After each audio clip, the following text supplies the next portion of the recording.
To learn the good, the bad, and the reality of the nomadic lifestyle, click the subscribe button so you don't miss anything. Click the bell notification. I was trying to do some research on a video that I'm working on where I'm going to try to give out some safety tips being out in the national forest, hiking, fishing, camping, safety tips.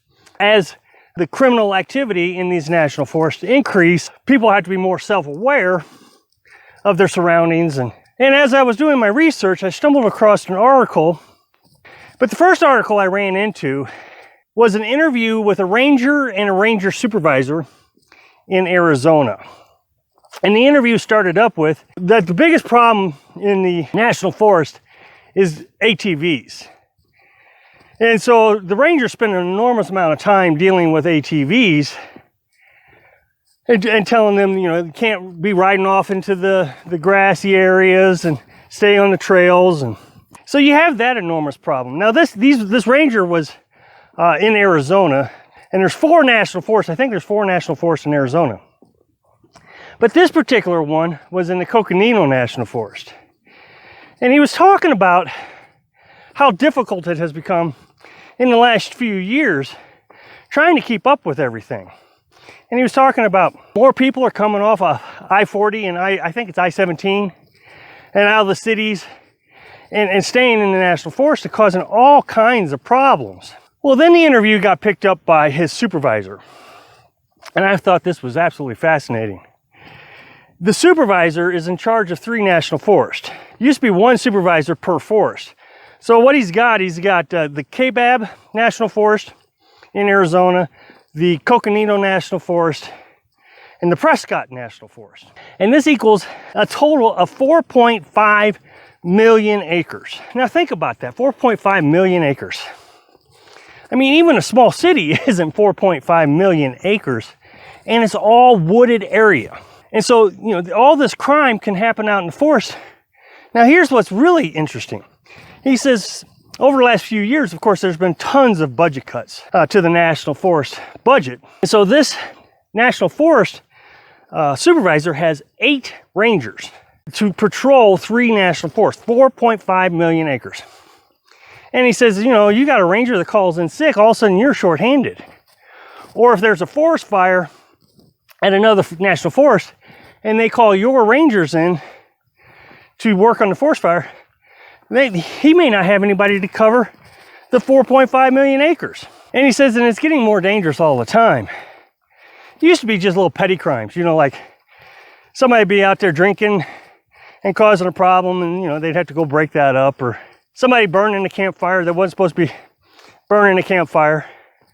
But now it's become really serious crimes. Assault, women being assaulted, domestic violence, illegal labs, you know, that make illegal substances. They're finding all kinds of labs out there. And they're having to deal with people coming out to the forest and growing illegal substances crops. And it's become a real problem because now, you know, his 8 forest rangers are doing real police business. And they don't have the resources to do real police business. That's not what their job was intended to be. You know, you may have a county that has 4.5 million acres, for example, and they've got 50 police officers. And a police officer can drive around in his car, and if he sees a crime in the street or in an alley, you know, he can call for backup. Well, many times when a ranger has to confront a bad guy, he's out there all by himself. There is no backup. Now, recently they said that the crime statistics have actually, the numbers that they actually write down in the book has went down. So it's giving the perception, the people who write the budgets, well, if crime's going down, then you don't need as much money or as many rangers. The problem with that statistic is a lot of the crimes that are happening out in the national forest aren't being dealt with by the rangers anymore. It's being dealt with by the local sheriff's departments. Now, they did say they really appreciated the local sheriff department helping out. The whole time we were in the Coconino National Forest, we were there for 2 weeks, we saw 1 ranger. And, you know, I said that he was very grumpy, come beating on our door, and a lot of people said, you know, that was very disrespectful of that ranger. Think about it. He's in a position where and he's not trained or have the resources to deal with very bad criminals. And so when he comes around now, I mean, he really wants to have the upper hand. There's no diplomacy. They're probably just scared to death, if I had to guess. Well, now they're dealing with, like I said in several videos, and all you got to do is Google this. There are gangs of people that are coming up from the south and growing illegal substances in the national forest. And so now they're having to go out there, again, understaffed, and find this illegal growth. Now they're having to deal with something even more serious.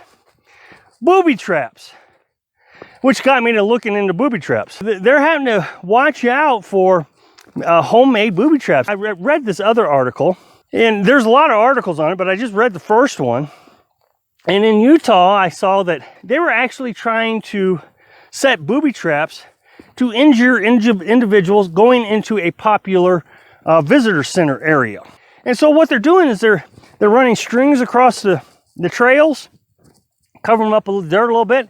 And if you trip over one of these, the spike looking thing that they've made out of sticks and rocks and rope will swing out of trees and hit you in the face. The rangers happen to deal with it from the gangs that are growing the illegal substances.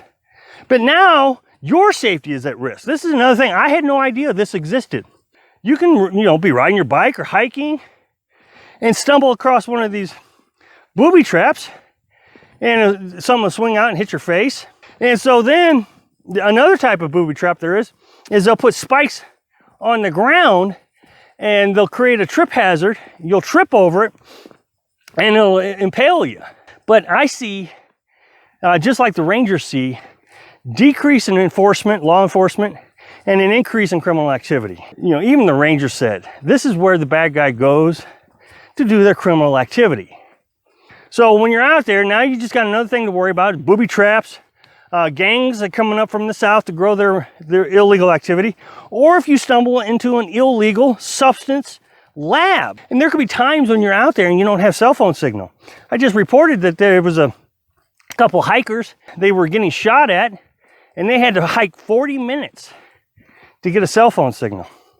So it's getting more complicated out here as time goes on. Thanks for watching. Click like if you like the video, and happy travels.